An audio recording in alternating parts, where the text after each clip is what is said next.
Let's move on to Princess Kate's mom, otherwise known as Super Granny, Carole Middleton. Kate Middleton's mother isn't the royal family member you think she is. I'd just like to say that Carole and I are absolutely delighted by today's announcement and thrilled at the prospect of a wedding sometime next year. For decades, the British royal family has been a fortress of secrecy. But now, the walls are cracking. At 70, Carole Middleton has shattered the silence, and her words have sent shockwaves through Buckingham Palace. Queen Camilla, long a figure of controversy, is once again at the heart of a royal storm. What secrets have been hidden behind closed doors? What power struggles have shaped the future queen consort's reign? The battle for the monarchy's soul is more intense than ever, and this revelation changes everything. Stay tuned, because what you're about to hear will shake the very foundations of the royal family. Carole Middleton's silent strength. Let's move on to Princess Kate's mom, otherwise known as Super Granny, Carole Middleton. For years, Carole Middleton had perfected the delicate art of remaining in the shadows. A steadfast presence, she had navigated the world of royalty with unshakable grace. Never too vocal, never overstepping, yet always an undeniable force.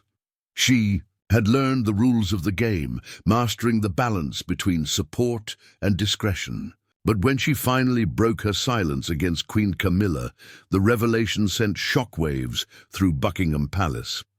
This was not a whispered tabloid rumor, nor was it a fleeting scandal designed to capture momentary headlines. It was an eruption of long-buried tensions, a revelation that exposed a power struggle simmering beneath the surface for years. Carole Middleton was left deeply upset by the collapse of her mail-order business. The monarchy had weathered many storms: infidelity, financial scandals, even public betrayals. But this was different. Carole's voice carried weight, her words shattering the carefully constructed facade of royal unity. For those who had followed the monarchy closely, the tension had always been there. Carole and Camilla had stood side by side at royal events, their smiles masking a silent battle of influence. But beneath the polished exteriors, their worlds had been destined for collision from the moment Kate Middleton became a contender for the future Queen of England. And now, at 70, Carole had finally spoken. What had long been an unspoken battle for control had erupted into the public eye, a feud years in the making. To understand the gravity of Carole's revelation, one must look back to the moment Kate Middleton became part of the royal equation. At first glance, Carole and Camilla seemed to exist in different realms, their only connection forged by their children's union. But their differences ran far deeper than lineage. Camilla had been raised within the aristocracy where class and pedigree dictated one's place in society. She understood the silent codes of royal life, the unspoken rules that determined who truly belonged. Carole, on the other hand, had built everything from the ground up. A self-made success, she had ensured her children had the best opportunities despite their so-called middle-class background. She was not born into royalty, but possessed something far more powerful: resilience, ambition, and an unwavering vision for her daughter's future. From the very beginning, Camilla had cast doubts on Kate's suitability for royal life. While never openly hostile, her quiet dismissals and veiled criticisms sent a clear message. Kate was not one of them. There were murmurs within palace walls that Camilla had questioned Kate's ability to bear the weight of royal expectations, subtly implying that she lacked the refinement necessary to stand beside William as queen. Carole, always observant, took note of every slight and every calculated move that sought to diminish Kate's place. Yet she remained silent, choosing to play the long game, ensuring that her daughter's position within the monarchy remained unshakable. But silence never equated to surrender, and as the years passed, the tension only deepened. The lines had been drawn, and neither woman was willing to yield. No figure loomed larger over the royal family than the late Princess Diana. Though she had long since passed, her presence remained indelibly woven into the monarchy's legacy. Her influence shaped public perception, her memory haunting the very institution that had once sought to silence her. But no one bore the weight of Diana's lingering presence more than Camilla. For decades, Camilla had struggled to shake off the stigma of being the other woman. She had spent years repairing her reputation, slowly transitioning from the royal mistress to the queen consort. Yet despite her efforts, the public's devotion to Diana remained unyielding. No matter how many royal engagements she attended or how deeply entrenched she became within the institution, she could never escape Diana's shadow. Then came Kate Middleton. From the moment she stepped into the spotlight, the comparisons to Diana were unavoidable. Her warmth, her effortless grace, her ability to connect with people, it all echoed Diana's legacy. The public saw in Kate what they had once seen in Diana, a woman who was more than just a royal, but a symbol of elegance and relatability. Carole Middleton, having witnessed the monarchy's treatment of Diana firsthand, understood the dangers ahead. She knew how the institution had isolated and reshaped Diana, molding her into something unrecognizable before ultimately discarding her. And she was determined that her daughter would not suffer the same fate. Camilla, however, saw things differently. While Diana had been adored by the public but rejected by the establishment, Camilla had fought tooth and nail to gain acceptance. And she wasn't about to let Kate, with her natural charisma and growing influence, overshadow her. This was not just about personal rivalries. It was a battle for legacy, a fight to determine whose influence would shape the next era of the monarchy. The silent battle for power. Carole Middleton had never sought the spotlight, but that did not mean she was without influence. From the moment Kate entered the royal fold, Carole had been a silent but strategic force behind the scenes. She understood that the monarchy was not just about tradition, it was about perception, influence, and control. Camilla, too, had mastered the art of palace politics. She had spent years cultivating alliances within aristocratic circles, ensuring her place at King Charles's side was undisputed. She knew how to maneuver within the system, influencing decisions without ever appearing to interfere. But unlike Carole, Camilla did not have a direct connection to the future king and queen. While she worked from within the institution, Carole wielded her power from the outside, shaping Kate's role, curating public perception, and ensuring that her daughter was no mere accessory to the crown. It was a silent war, a battle fought, not through open confrontation, but through influence and maneuvering, and neither woman was prepared to lose. War for influence. For years, Queen Camilla had mastered the art of quiet dominance, a power that didn't require open confrontation, but was delivered in whispers, gestures, and calculated moves. Her authority wasn't about grand declarations, it was about influence wielded with precision, especially when it came to Kate Middleton. At royal gatherings, Camilla knew exactly how to establish her presence without saying a word. The way she positioned herself in photographs, the people she chose to acknowledge, and the fleeting, seemingly harmless remarks she made, all of it carried a deeper, unspoken message. Royal insiders claimed that Camilla had spent decades learning how to manipulate the unspoken rules of the monarchy, and when Kate entered the royal fold, she wasn't about to make her transition an easy one. She made sure Kate understood her place, not as a rising queen in waiting, but as an outsider who had married into an institution with rigid traditions. While the world saw them standing side by side at royal events, those who paid attention noticed the micro-expressions, the subtle smirks, and the carefully placed pauses in conversation. The way Camilla's words, though seemingly polite, always carried a sharp edge. Carole Middleton, however, wasn't easily fooled. She had an instinct for reading between the lines, for sensing when her daughter was being undermined. She noticed how Camilla's presence could shift the energy in a room, how the air thickened when Kate was subtly dismissed. The jabs weren't always obvious, but Carole saw them all, a patronizing smile here, a condescending remark there. Some royal commentators dismissed these interactions as mere coincidence, but those close to Carole knew better. This was an attempt to remind Kate, and by extension the Middletons, that they would never truly belong. But Carole wasn't one to react impulsively. She understood that power was not about responding to every slight, but about waiting for the right moment. She remained composed, silently observing, knowing that soon enough an opportunity would come when she could push back in a way that truly mattered. That moment arrived when the grand wedding plans began, setting the stage for a battle far bigger than either woman had anticipated, the grandmother rivalry and the next generation. The world saw Kate and William's wedding as a fairy tale spectacle, a seamless blend of love, history, and royal tradition. William Arthur Philip Louis, wilt thou have this woman to thy wedded wife? But behind the grandeur was a silent war between two formidable women, each determined to shape the narrative of the future queen's ascension. For Carole, the wedding wasn't just a royal event.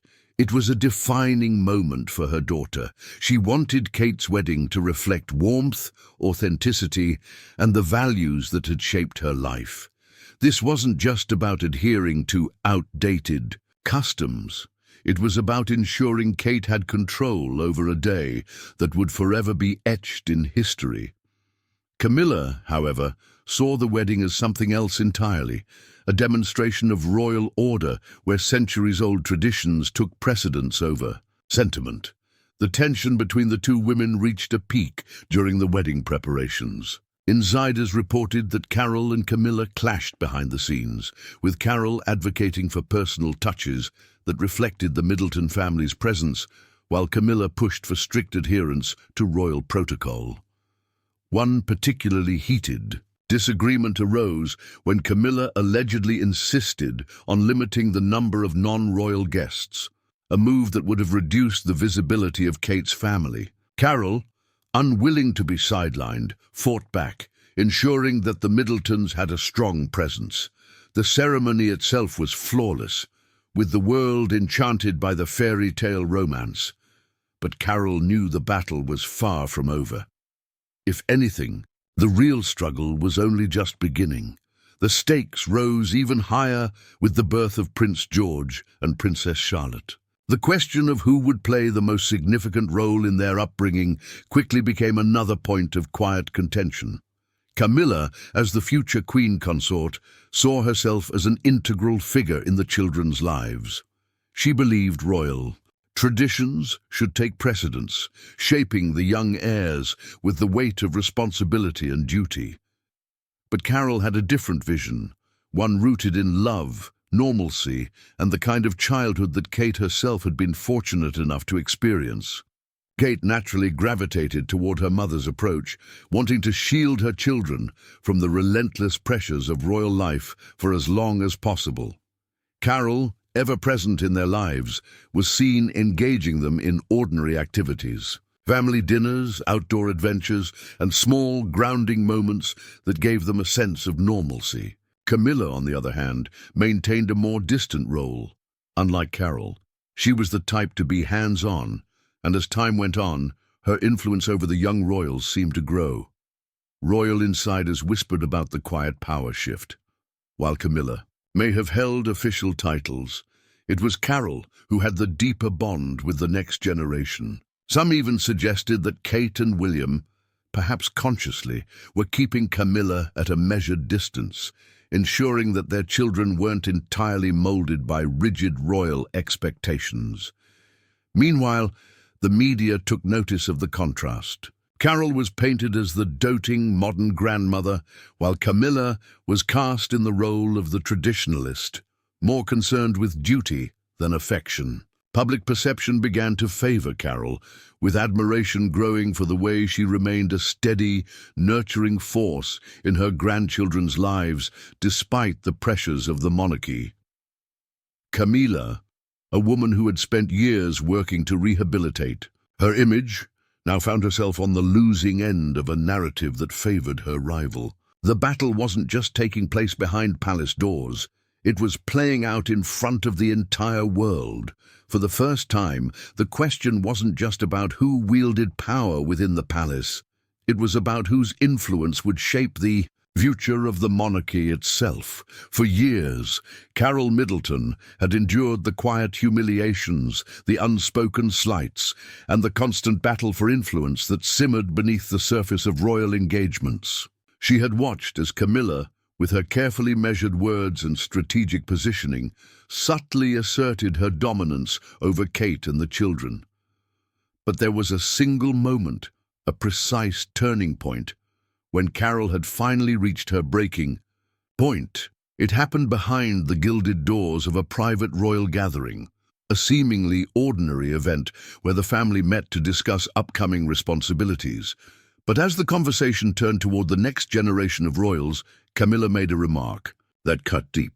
She spoke with an air of entitlement, asserting that as queen, she should wield more influence over Kate and William's children. It was a veiled dismissal of Carole's role, a carefully crafted comment designed to diminish her presence in the lives of her grandchildren. For the first time, Carole refused to let the moment pass. Those present at the gathering witnessed something unprecedented, Carole standing her ground. According to sources, she made it unequivocally clear that Kate, William, and their children had the right to shape their own family structure without interference from outdated traditions. Her words struck like a bolt of lightning, shattering the carefully curated illusion of harmony that Camilla had long upheld. But Carole did not stop there. She turned the conversation toward the monarchy itself, daring to touch on topics that had remained whispered secrets behind palace walls. With measured resolve, she questioned how certain figures within Camilla's inner circle had benefited from their royal connections. Insiders revealed that she raised concerns about the privileges afforded to non-working royals, particularly those closely tied to Camilla's past. The room fell into stunned silence as Carole forced the family to confront a truth they had long ignored. Her words sent ripples through the palace. This was not merely a private dispute, it was an open challenge to Camilla's carefully constructed image. For the first time, someone had publicly refused to let her manipulate the narrative, and the balance of power within the royal family was shifting. Camilla's past resurfaces. The aftermath of Carole's bold stand was not confined to the immediate tension between the two women. Her words had an unexpected effect. They reignited scrutiny of Camilla's controversial past, a history the monarchy had worked tirelessly to bury.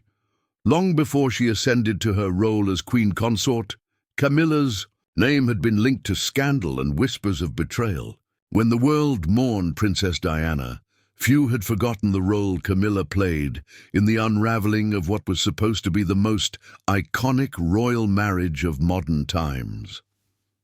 Her affair with Charles had left deep scars, and while years of careful public relations efforts had softened the narrative, the truth had never entirely faded from memory. For many, Camilla had always symbolized the rigid aristocratic order, one where influence and privilege mattered more than morality. Now, with Carole's accusations making headlines, old wounds were reopened. Questions resurfaced. Had Camilla ever truly changed? Or was she still playing the same ruthless games behind closed doors, maneuvering her way into a position of power while pushing others aside? What made this renewed scrutiny even more damaging was its timing. The monarchy was already on fragile ground, following Queen Elizabeth II's passing. The transition of power was delicate, and the institution could not afford another scandal. Yet Carole's remarks had ignited an unavoidable storm, forcing the public to re-examine Camilla's influence over King Charles. Whispers turned into headlines. Reports surfaced questioning whether Camilla had shaped Charles's decisions more than the public realize. Had her influence extended beyond what was appropriate for a queen consort? Had she subtly directed the course of the monarchy itself, ensuring that her position remained untouchable? The press dug deeper, uncovering stories that had long been buried: financial dealings, preferential treatment, and an intricate web of power plays that had benefited those within Camilla's closest circle. The monarchy, already battling to maintain its relevance in a modern world, now faced an even greater challenge. The public was no longer blindly accepting the carefully crafted royal narrative. They were asking difficult, uncomfortable questions. Questions that put Camilla's legacy in jeopardy. The royal fallout inside Buckingham Palace. The effects of Carole's revelations were felt almost immediately. Prince William, caught between duty and loyalty, found himself at the center of a conflict he never expected. For years, he had maintained a delicate balance between his obligations as the future king and his devotion to his wife's family. But now that balance had been shattered, insiders described William's reaction as one of quiet frustration, not just at the explosive accusations, but at the impossible position he had been forced into. He knew his mother-in-law had spoken the truth, but acknowledging it publicly would mean openly challenging the very institution he was destined to lead. For Kate, the fallout was personal. Throughout her years in the royal family, she had navigated the complex dynamics with grace, always maintaining a polite, cordial relationship with Camilla. In the early years of her marriage, she had even sought guidance from the older woman, believing that as a fellow outsider who had endured relentless media scrutiny, Camilla might understand the challenges she faced. But now, with Carole's words exposing everything Kate had silently endured, any illusions of mutual understanding were shattered. Beneath her poised exterior, those close to Kate saw the signs of growing disillusionment. She had always known that royal life came with sacrifices, but this, watching her mother face backlash for speaking an uncomfortable truth, seeing William struggle to walk the tightrope between love and loyalty, it was a stark reminder of the cost of their position. And then there was King Charles. His response was swift but predictable: denial and deflection. To him, Carole's words were not just an attack on Camilla, they were an attack on the monarchy itself. He understood better than anyone that the institution's survival depended on unity and control. If cracks in the royal family became too visible, the entire structure could begin to crumble. But no amount of silence could undo the damage. The whispers of internal division were now out in the open, and the press wasted no time in capitalizing on the unfolding crisis. Speculation ran rampant. Would this tension affect William and Kate's future roles? Could the monarchy withstand yet another internal battle so soon after the death of its longest reigning monarch? Within the palace, damage control became the priority. Every effort was made to project an image of stability, but those closest to the situation knew better. The fractures were too deep, the wounds too fresh. For the first time in years, the royal family was facing a battle, not just of public perception, but of survival itself.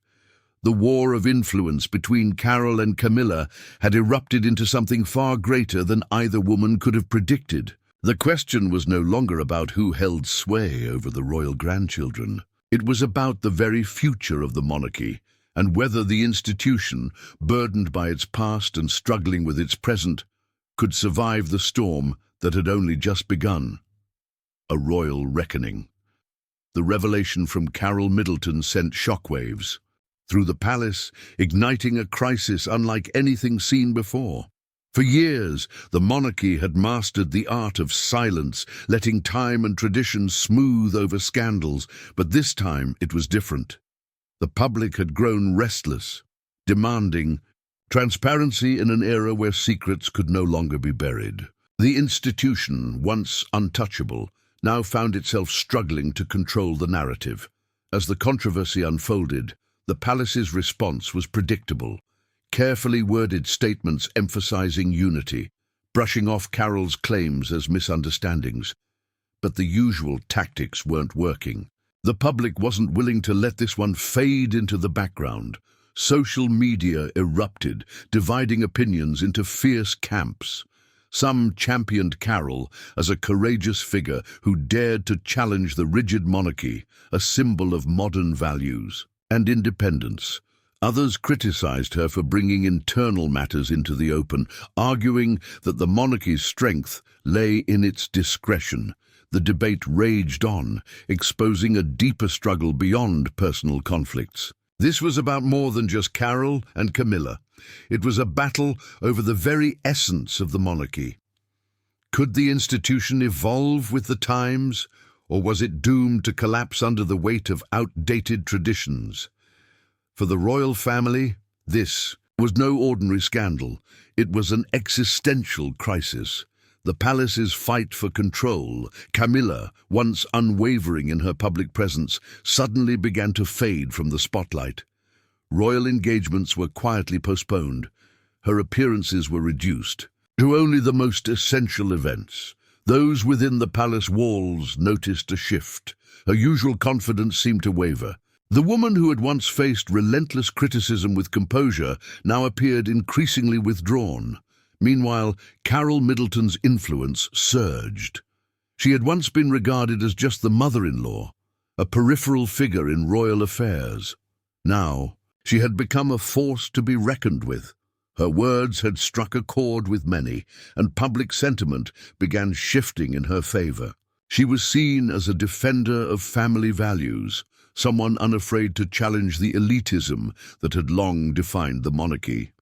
Kate, too, found herself standing taller in the face of the turmoil. With her mother's support, she navigated the crisis. With newfound resolve, no longer simply following royal protocol, she began shaping her role with more autonomy. For years, she had balanced tradition with modernity, carefully maintaining her position within the royal family. But now, as the institution wavered, she realized the opportunity before her, a chance to redefine what it meant to be a future queen. As Carole's influence rose, Camilla's power seemed to slip. The whispers within royal circles grew louder. Was the queen consort losing her grip? The monarchy had always relied on the strength of its image, and any sign of internal division threatened to shatter the carefully crafted illusion of unity. The tension was palpable. Prince William, caught between his royal duty and personal loyalty, struggled to navigate the unfolding crisis. He had spent years carefully managing his role, walking the tightrope between upholding the monarchy and protecting his family. Now, with his mother-in-law's words making headlines, he faced an impossible choice, and he saw in Kate a rare ability to be both regal and relatable, something she herself had worked on for years. When Kate became a mother, the Queen's letters became even more personal.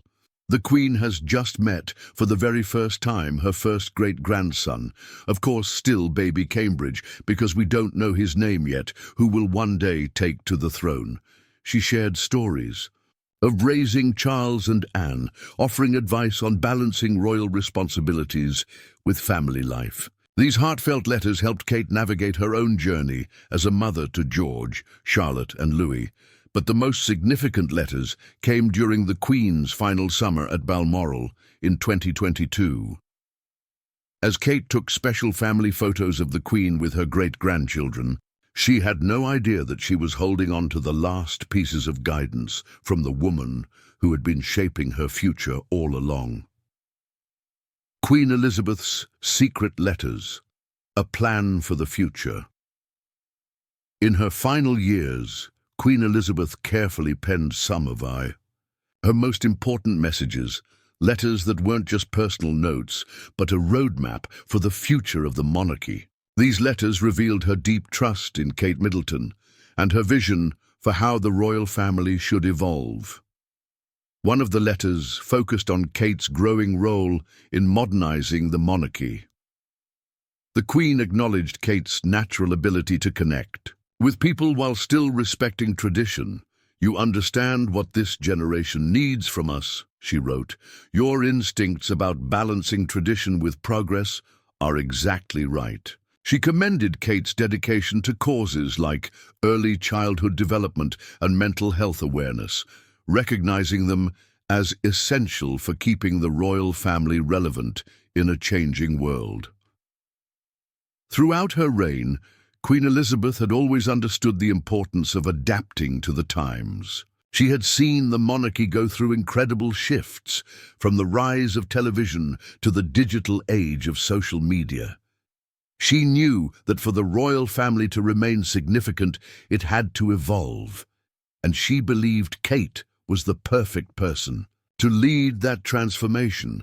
But it was the Queen's final letter to Kate, written just weeks before her passing, that carried the most heartfelt message. Unlike her other letters filled with duty and responsibility, this one was personal, a grandmother's wisdom passed down with love. "Never forget that your strength comes from staying true to yourself," she wrote. "I don't think the impact of the Queen's passing can ever really be overstated. I can imagine that tears are being shed the world over. I myself have already shed a few. I know that my family and friends in the UK are all devastated." It was a reminder that beyond the expectations of royal life, Kate's authenticity was her greatest asset. These letters, now a part of royal history, show just how much Queen Elizabeth valued Kate, not just as the future Queen Consort, but as someone who could carry forward her legacy while also bringing fresh ideas into the royal family. The Queen had spent decades carefully shaping the monarchy, and she saw in Kate the ability to continue that work long after she was gone. However, these letters also hinted at an underlying tension within the palace walls. While Queen Elizabeth's guidance had been clear, not everyone in the royal family welcomed these changes. Behind the scenes, there were whispers of a quiet struggle between Kate and Queen Consort Camilla. As the monarchy faced a new chapter, a hidden rivalry was unfolding, one that would determine the future balance of power in the royal family. The hidden tension between Kate and Camilla. The public may see warm smiles and polite interactions, but behind closed doors, the relationship between Kate Middleton and Queen Consort Camilla has always been more complicated. Their differences did not just begin when Kate married into the royal family. They had been forming long before, during Camilla's early days as Prince Charles's wife. At royal events and formal dinners, Kate and Camilla often found themselves seated far apart, not just physically but in their views on royal life. Camilla, shaped by years of experience and deep-rooted traditions, believed in following the old ways of the monarchy. Kate. On the other hand, Kate had fresh ideas on how the royal family could connect with everyday people in a more modern and relatable way. Their contrasting backgrounds played a major role in their differing perspectives.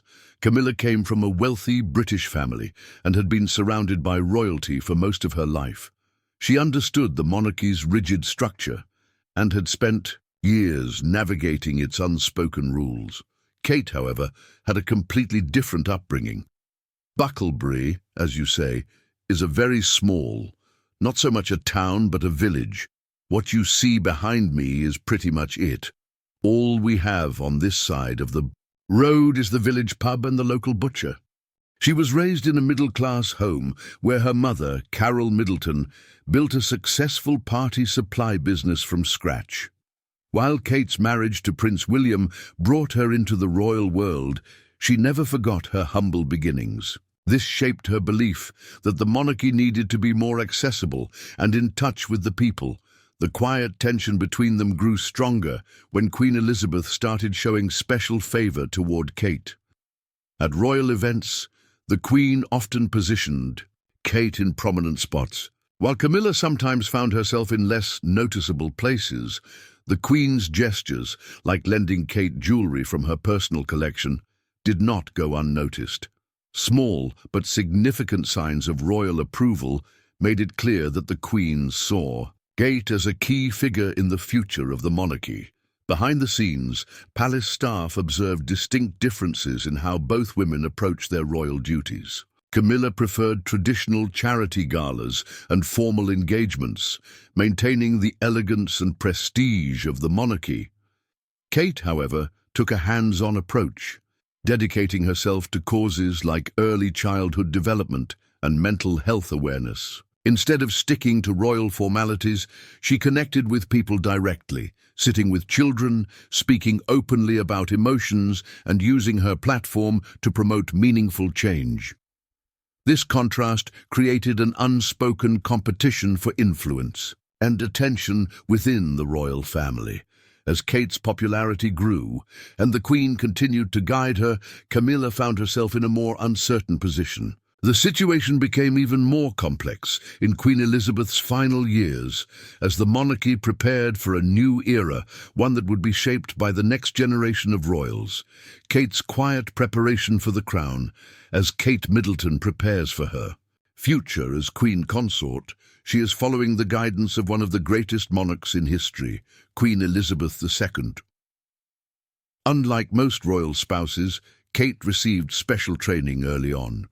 They claim Elizabeth changed her will before she passed, giving Kate the jewelry collection and perhaps not leaving any of the pieces for Camilla or Meghan Markle. The Queen's private secretary regularly sent her detailed notes on royal duties, traditions, and protocols, information usually reserved for future kings or queens.